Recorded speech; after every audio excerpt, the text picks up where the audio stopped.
नाज़रीन अस्सलाम वालेकुम।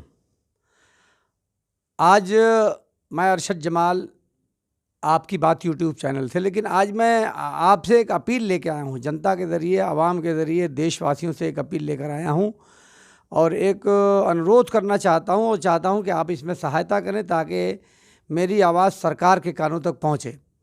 मैं आपको बताना चाहता हूँ कि पिछले 51 दिन पहले मुंबई के 13 लोगों को यहाँ क्वारंटाइन किया गया था और पहले कहा गया कि 14 दिन बाद उन्हें छोड़ दिया जाएगा।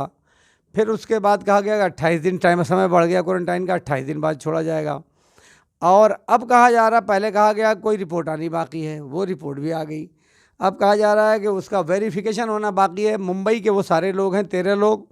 और आप ये जानकर हैरत करेंगे कि शायद पूरे हिंदुस्तान में ऐसा कहीं ना हो रहा हो कि आज उनको 51 दिन हो गया है और ना कोई ज़िला प्रशासन के द्वारा कोई वजह बताई जा रही है। सिर्फ एक बात बताई जा रही है कि उनका वेरिफिकेशन होना बाकी है। तो आखिर कौन सा वेरिफिकेशन हो रहा है कि 51 दिन बाद आप ज़िला प्रशासन के लोग मुंबई में उसका वेरिफिकेशन नहीं करा पा रहे हैं? मुझे ये बात समझ में नहीं आ रही है। मेरी समझदारी ये कहती है कि यहाँ सरकार से वेरिफिकेशन नहीं हो पा रहा है। तो सरकार अगर इनको छोड़ना नहीं चाहती है तो कोई वजह बतावे। उनके ऊपर ना कोई मुकदमा है, ना कोई और मामला है। और किसी शख्स को 13 लोगों को बंद करके किसी एक जगह, मुझे नहीं लगता कि बंद करके रखा जाना ये सीधा मानव अधिकारों का हनन है। कोई रीज़न भी नहीं बता रहे हैं। आप कह रहे हैं कि जो लोग मरकज़ के तबलीगी जमात के मरकज़ से होकर आए उन्होंने कोरोना फैलाया। तो अगर ऐसा भी है तो ये लोग तो मरकज़ भी नहीं गए, ये लोग तो बम्बई से मऊ आए और मऊ आए हुए इनको कई महीने बीत चुके हैं और 51 दिन से आपने इन्हें बंद कर रखा है। उसमें कल एक आदमी ने अपने सारे कपड़े फाड़ डाले और उनकी मानसिक स्थिति बहुत ख़राब है। मुझे ये नहीं समझ में आ रहा है कि अगर कोई उसमें कोई गलत काम कर ले, कोई अनहोनी कर ले, तो आखिर हम लोग क्या जवाब देंगे? वो हमारे मेहमान हैं। तो मैं चाहता हूं कि आप लोग इस वीडियो को मुख्यमंत्री को और माननीय प्रधानमंत्री को टैग करके ज़्यादा से ज़्यादा इसको शेयर करिए और इसमें एक हैशटैग चलाने की ज़रूरत है कि आखिर क्यों बंद कर रखा है। आखिर कोई वजह होनी चाहिए कि किसी को आप क्यों बंद करके रखेंगे। ये तो मैं समझता हूँ कि ये सीधा मानव अधिकारों का उल्लंघन है और इस तरह से चाहे वो ज़िला प्रशासन हो तो उनको किसकी अनुमति की ज़रूरत है। और आप एक परमिशन नहीं ले पा रहे हैं, वेरिफिकेशन नहीं कर पा रहे हैं 51 दिनों से। आप हमको दे दीजिए, आप हमें दे दीजिए, उनका वेरिफिकेशन की कापी भी आप नहीं दे रहे हैं। वहाँ हम के लोग जो मुंबई के लोग हैं, मुंबई के लोग जब वहाँ डीसीपी से मिलने गए तो उन्होंने कहा कि हमारे वहाँ कोई वेरिफिकेशन पेंडिंग नहीं है।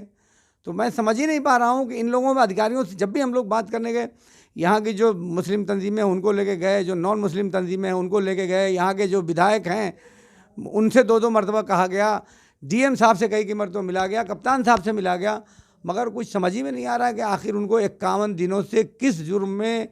पहले इन लोगों को लिटिल फ्लावर स्कूल में बंद करके रखा गया, फिर उसके बाद इधर एक हफ्ता 3-4 दिन हुआ उनको बिला कोई वजह बताए हुए लिटिल फ्लावर से निकाल के ले आके फातिमा स्कूल में रख दिया गया। तो आप जगह भी बदल रहे हैं, वो वजह नहीं बता रहे हो। आप उनको क्यों बंद कर रखे हो उसकी वजह भी नहीं बता रहे हो। वजह पूछने पर सिर्फ आप ये बता रहे हो कि वेरिफिकेशन नहीं हुआ है। तो वेरिफिकेशन कराना किसका काम है?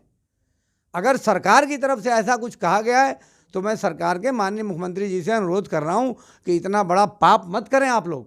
ये बहुत बड़ा अन्याय है। अगर उसमें कोई आदमी आत्महत्या कर ले या और कोई नाराज़ होकर कर ले तो क्या करेंगे?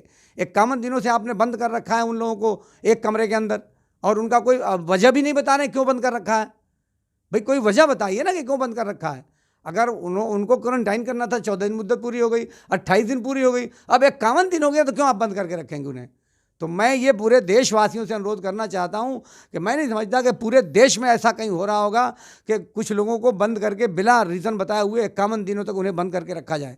तो मैं ज़िला प्रशासन से भी अनुरोध करता हूँ और सरकार से भी अनुरोध करता हूँ, देश के रहने वाले मीडिया के लोगों से भी अनुरोध करता हूँ कि इसमें प्राय मेहरबानी मदद करें ताकि त्यौहार का मौका है वो लोग अपने घरों को जा सकें। उन लोगों ने कल एक चिट्ठी भेजी वहाँ अंदर से कि अगर हम लोगों को अंदर त्यौहार पे हम घर नहीं पहुँच पाए तो फिर हमें निकालने का प्रयास मत करिए, हमें इसी में रहने दीजिए, हम इसी में मरने जीने को तैयार हैं। तो अगर कोई घटना होती तो कौन जिम्मेदार होगा इसका?